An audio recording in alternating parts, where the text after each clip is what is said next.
Hello and welcome to Dateline Northeast, a program that gives you an overview of the developments in India's Northeast region.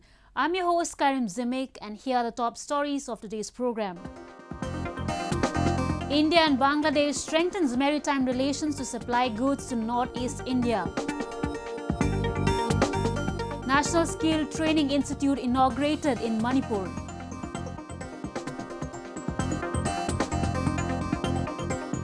And handcrafted bamboo bottles provide sustainable alternative to plastic. India and Bangladesh have strengthened maritime relations which will help to easily supply goods to Northeast region.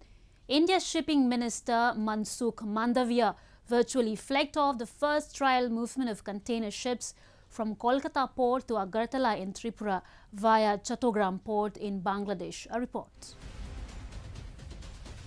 Marking a new chapter in maritime relations between India and Bangladesh, the first container ship from Kolkata port to Agartala via Chattogram port in Bangladesh was recently flagged off by the Union Minister of State for Shipping, Mansukh Mandavia.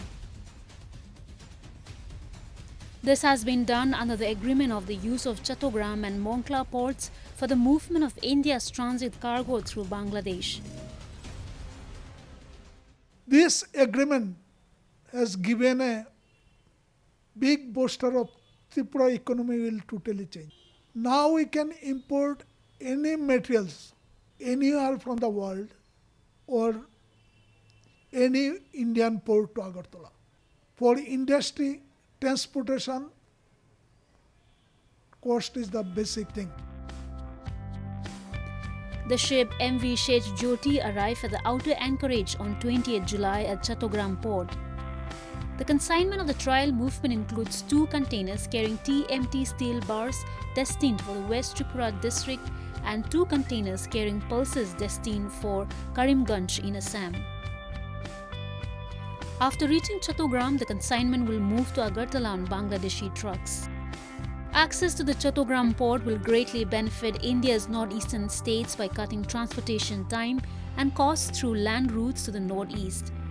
It takes over 1,200 kilometers for goods to reach from Bengal to reach the northeast region. Tripura especially and northeast altogether is going to get a opening to the Pacific countries and other business opportunities, and this 1,200 kilometers is a big route, going to be a small thing, and I don't know, the impact will be unimaginable. The trial runs highlight the efforts that both sides have undertaken to strengthen the connectivity between Bangladesh and the northeastern states of India. हम लोग तो आशा तो करते हैं और अच्छा होने का, तो उसी का हिसाब से हम लोग बहुत सपना भी देख रहा है, जो एक्चुअली हम लोग नॉर्थ ईस्ट का एक रिमोट एरिया में है, उसको ब्रॉड हो जाएगा तो अच्छी बात है. The 2 neighboring countries signed an MOU on June 6, 2015 and an agreement on October 25, 2018. The Standard Operating Procedure SOP on the use of Chattogram and Mongla ports of Bangladesh was finalized in 2019. The opening of this new route strengthens the long-standing friendship between India and Bangladesh and is a win-win for both economies. With the rising coronavirus cases in the country, fresh lockdown has been imposed in many parts of the northeastern states. India's COVID-19 fatality rate has fallen below 2.5% for the first time, marking a significant dip and bringing the country in the queue of nations with the lowest fatality rates globally. In the northeastern region, Manipur, Nagaland, Sikkim and Mizoram have 0% fatality rate. In a bid to prevent any community spread of COVID-19 in the state, the Assam government has restricted inter-district movement of individuals from July 22nd till further orders. Issuing guidelines for Unlock 1.0 in Guwahati and Kamrup Metro District, Assam Chief Secretary Kumar Sanjay Krishna made the announcement regarding the same. The health authorities have been tirelessly working to control the spread of coronavirus and provide medical assistance to those infected persons. However, Every weekend, there have been a total lockdown in Guwahati city and Kamrup Metro district. The new guidelines will be in effect till 7 p.m. of August 2nd in the entire Guwahati district. ये भारत सरकार का एक अनुमान है, projected case है, लेकिन मेरा अपना असेसमेंट है कि 40-50,000 तक जाएगा, लेकिन 65 जाएगा ये मेरा थोड़ा डाउट है, लेकिन हम तो साइंटिस्ट नहीं हैं, तो भारत सरकार जो बोला है उसको मान के ही हम लोग को इंतजाम करना पड़ेगा. The centre will soon release rupees 346 crores as an initial amount for handling the flood situation in Assam, which has so far affected 56 lakh people in the northeastern state.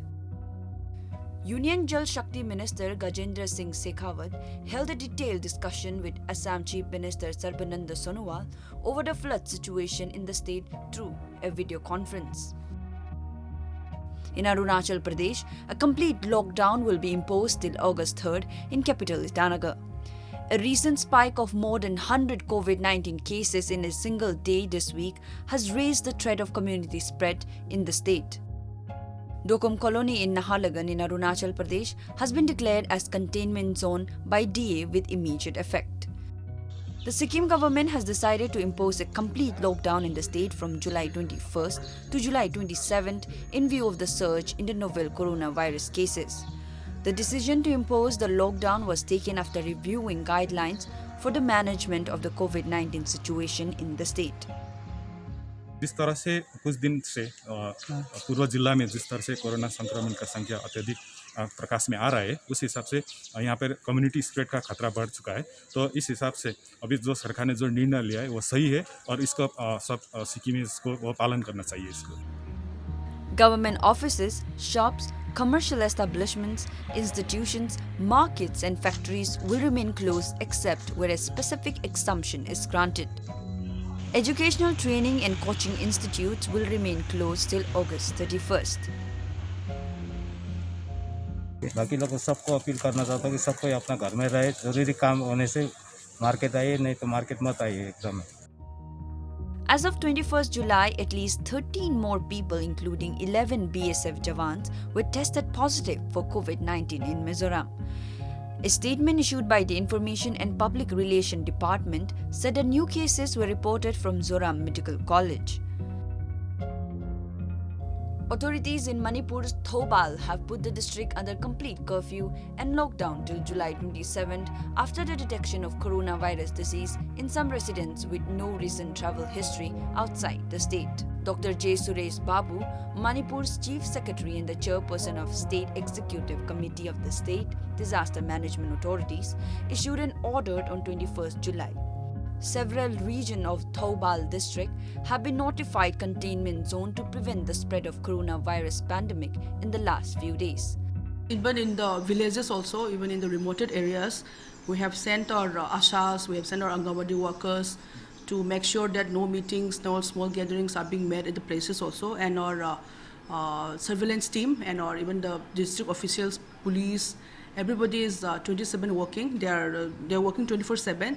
So they are trying their best to contain the spread of the virus in the district, and all our team members are ready for any action. And I appeal to the people, especially in Thobal district, to support us, to cooperate us, and to wear masks whenever they go out, and to maintain protocol also. The number of active cases in Assam crossed 27,000 as of 23rd July, 3,331 in Tripura, 2,015 in Manipur, 1,030 in Nagaland, 858 in Arunachal Pradesh, 490 in Shillong, 313 in Sikkim, and 317 in Mizoram. The overall number of COVID-19 cases in the entire northeastern region crossed 35,000 mark. Assam has the highest number of cases with 27,000 as of 23rd July, and Mizoram has the lowest case with 317 cases. Let us now take a look at some of the events that made news in the Northeast recently. Railway Board Chairman V.K. Yadav, during a recent virtual press conference, announced that the capitals of all northeastern states will have train connectivity by 2023. The chairman further said the rail connectivity in Manipur will be completed in March 2022, Mizoram in March 2023, Nagaland in March 2023, Meghalaya in March 2022, and Sikkim in December 2022. Apart from Sikkim, all 7 northeastern states are connected to the rail network, and also stated it is one of the important railway projects for the past 5 years. Commemorating the 185th death anniversary of the Khasi freedom fighter, the Youth Tenor Singh Saim Youth Achievement Award was conferred to 5 national youth awardees recently. The award was given out by the National People's Youth Front at the event, which was held at the Convention Centre in Hotel Pinewood in Meghalaya. The award was conferred to Kitbuklang Nonflang, Scality Lodingnyang, Pranab Paryat, Empower Varba, and Andreas H. Marvin. Youth Tenor Singh Saim was the first Khasi ruler to rebel against the British Empire. The surging floodwaters, which affected over 175 villages in the plain belt of Garo Hills, have claimed at least 5 lives, including 4 minor and a woman. All of them were from Tikrikila community and rural development block in West Garo Hills. Considering the situation, the Meghalaya government assured ex gratia payment to the families of the deceased. According to officials, over 1,70,000 people are affected directly or indirectly due to flooding in West Garo Hills district. The district administration has set up 22 relief camps, and gratuity relief is being provided to the camp inmates. Assam Chief Minister Sarbananda Sonowal, along with Ministers Keshav Mahanta and Piyush Hazarika, recently visited flood-affected areas at Morigaon district. The CM spoke to flood-affected people and took stock of the situation. Meanwhile, Indian fans of South Korean group BTS have reportedly raised over 5 lakh rupees to support those affected by Assam floods. The CM also inspected flood and erosion caused by the Ai River at Tulsi Jhora in Chirang district and directed fast completion of repair works. Several areas in Tripura's capital Agartala faced waterlogging due to incessant rainfall. Water entered many shops, affecting the foothold of the market and interrupting vehicular movement in the city. Office goers and commuters faced problems as during the rush hours they did not find public transport. To tame the situation, the Tripura government has arranged for pumping out water at various spots in the city area. The Education Department of Manipur recently declared Class 12th examinations conducted by the Council of Higher Secondary Education Manipur.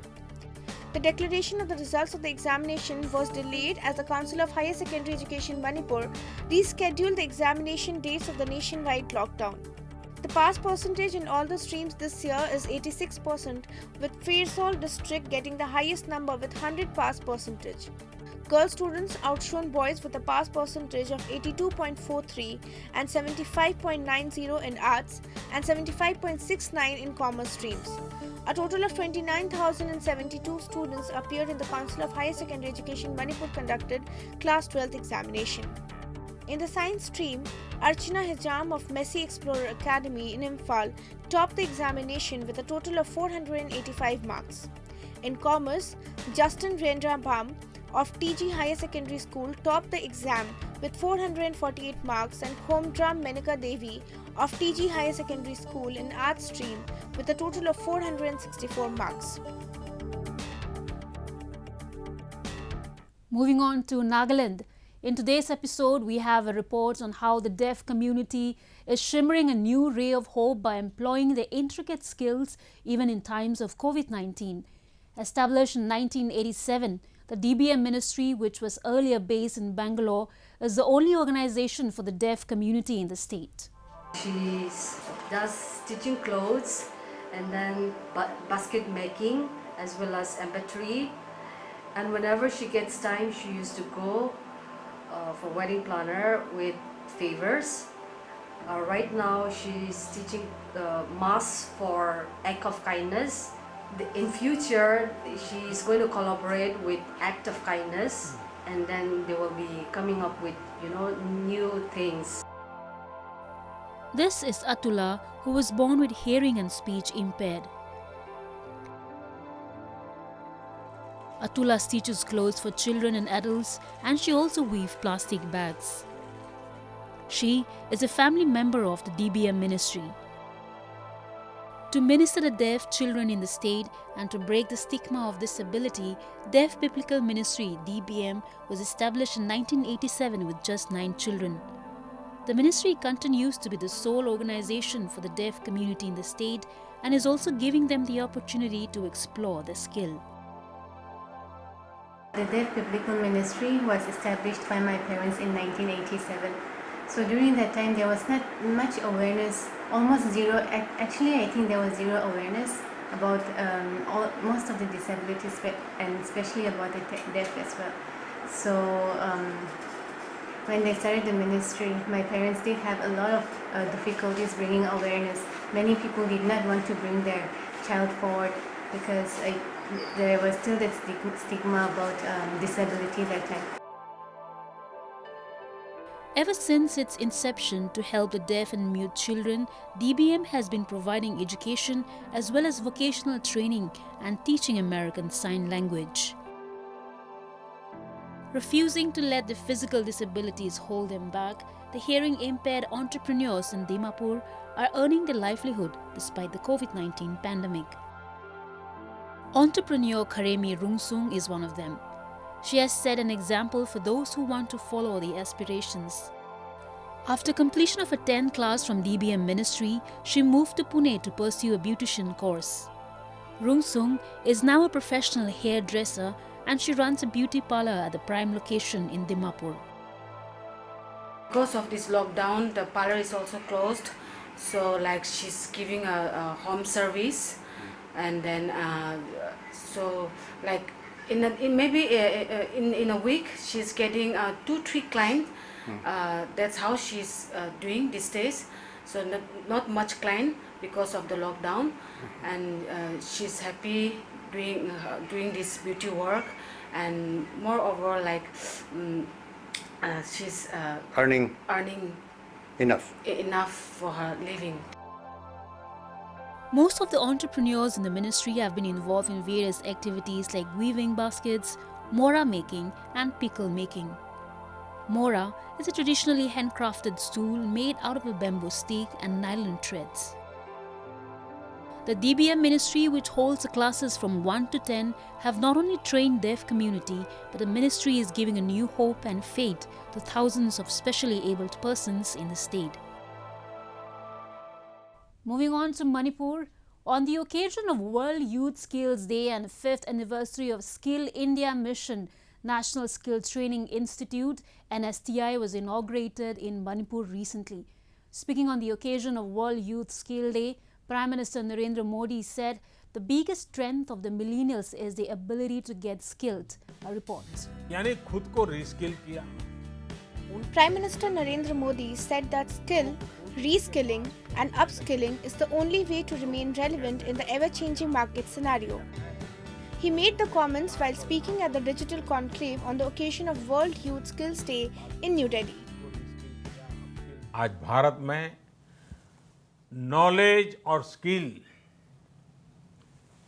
दोनों में जो अंतर है उसे समझते हुए ही काम हो रहा है.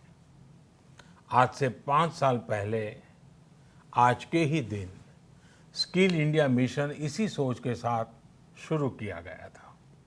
इसका मकसद यही था कि यूथ को नॉलेज के साथ ही स्किल भी मिले, कौशल भी मिले. इसके लिए देश भर में सैकड़ों प्रधानमंत्री कौशल विकास केंद्र खोले गए, ITIs की संख्या बढ़ाई गई, उनमें लाखों नई सीट्स जोड़ी गई. इस दौरान 5 करोड़ से ज़्यादा लोगों को स्किल डेवलपमेंट किया जा चुका है और ये अभियान निरंतर जारी है. On the occasion of World Youth Skills Day and 5th anniversary of Skill India Mission, National Skill Training Institute was inaugurated via video conference at the campus of Government ITI Takhel in Manipur. The NSTI will facilitate training in the Crafts Instructor Training Scheme Trades of motor mechanic vehicle, carpentry and electrician by making use of existing infrastructure and equipment in the ITI for the benefit of ITI passed outs in the Northeast region. New NSTI meets future demand to the existing 21,768 CITS trained instructors of 17,683 and 4,085 in both engineering and non-engineering trades respectively in Assam, Arunachal Pradesh, Meghalaya, Manipur, Mizoram, Nagaland and Tripura.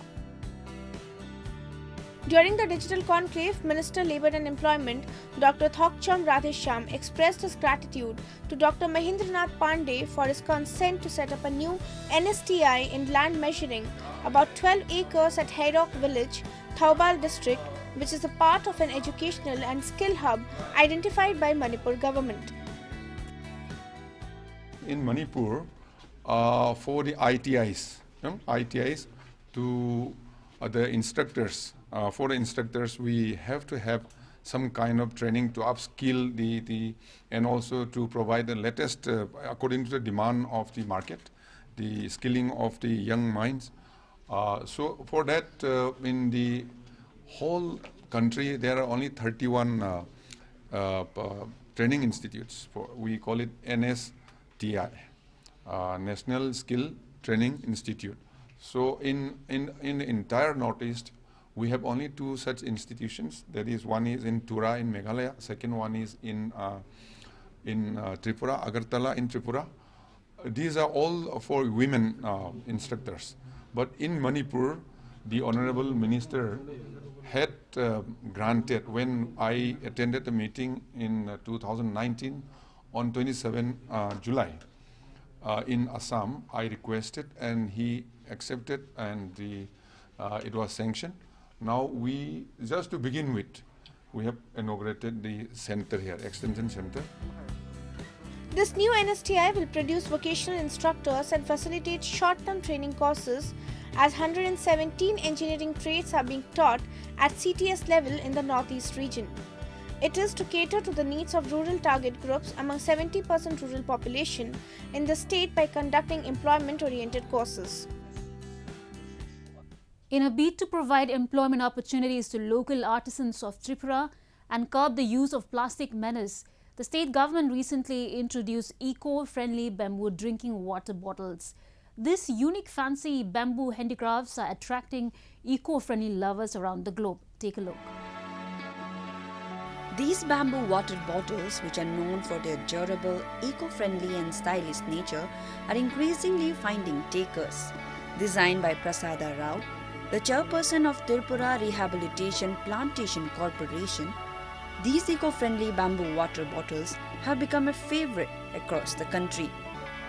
With this project, Rao said that he aims to improve tribal incomes through value addition of tribal products. It was well accepted by not only the Indian, all corners of the country, even of course from all corners of the world, especially European countries, then Middle East countries, then USA and Australia. इस तरह का country जहाँ पे ये वाला eco-friendly products के लिए demand है, वहाँ से बहुत अच्छा response आया है. 2 दिन में I cannot even believe, around 4,000 queries आया है 2 दिन में. The project has been implemented in collaboration with the Bamboo and Cane Development Institute and Forest Research Center of Livelihood Extension in Agartala. During the process of manufacturing this bottle, organic plants like neem, turmeric and other herbal items are used instead of bleaching powder. The inner line of bottle is ringed as per the requirement of the customer with copper, steel and glass. This bamboo bottle, what we have right now, is completely hygienic and leak proof. And this is, we can say this is of international standard. We can compete with this product at any platform, with any country. And right now the situation is like we are working on more towards self-reliant things like Atmanirbhar Bharat and other concepts are coming like vocal for local. So this product is very fit for those things where we can give employment or some livelihood option to the rural people. These trendy bottles became a viral sensation after Bollywood actor Raveena Tandon uploaded a photo of TRPC via Twitter. With the increase in demand, TRPC has arranged training of a large number of tribal youths in making these bottles to fulfill the demands. এটা করলে তো আমার লাগে আমি যখন এখানে আইছি ভালো লাগতেছে এটা করলে ভালো হইব রোজগারও একটু হইব আমি কাজকর্ম নাই বাড়িতে বসে থাকলে अभी तो वैसे भी लॉकडाउन है तो फिर मतलब स्कूल नहीं हो रहा है सब काम वाम सब बंद हो रहा है हम लोग यहाँ पर वो ट्रेनिंग के लिए आए थे पहले बात फ़ायदा ये है कि अभी हमारे पास कोई रोजगार नहीं है वैसे वो बेम्बू का वो बोतल बना रहा है TRPC's flagship Vandan bamboo bottles are available in two variants, copper containers and thermal flasks. Both variants are encased within treated bamboo columns. They are leak-proof and are available in 4 sizes: 300 ml, 500 ml, 750 ml and 1000 ml, priced between ₹700 and ₹1,200. The program started with training by 10 master trainers. Now the trainers are in the process of training 1,000 artisans under Pradhan Mantri Vandan Yojana and National Bamboo Mission schemes. With that, we've come to the end of this episode of Roving Report. Do connect with us through our Facebook page and follow us on Twitter at AnyIndia_ANI. Like and subscribe Roving Report YouTube channel. And don't forget to press the bell icon to get the latest news updates from the Northeast. I'm your host, Karim, signing off. Thank you for watching. Goodbye and take care.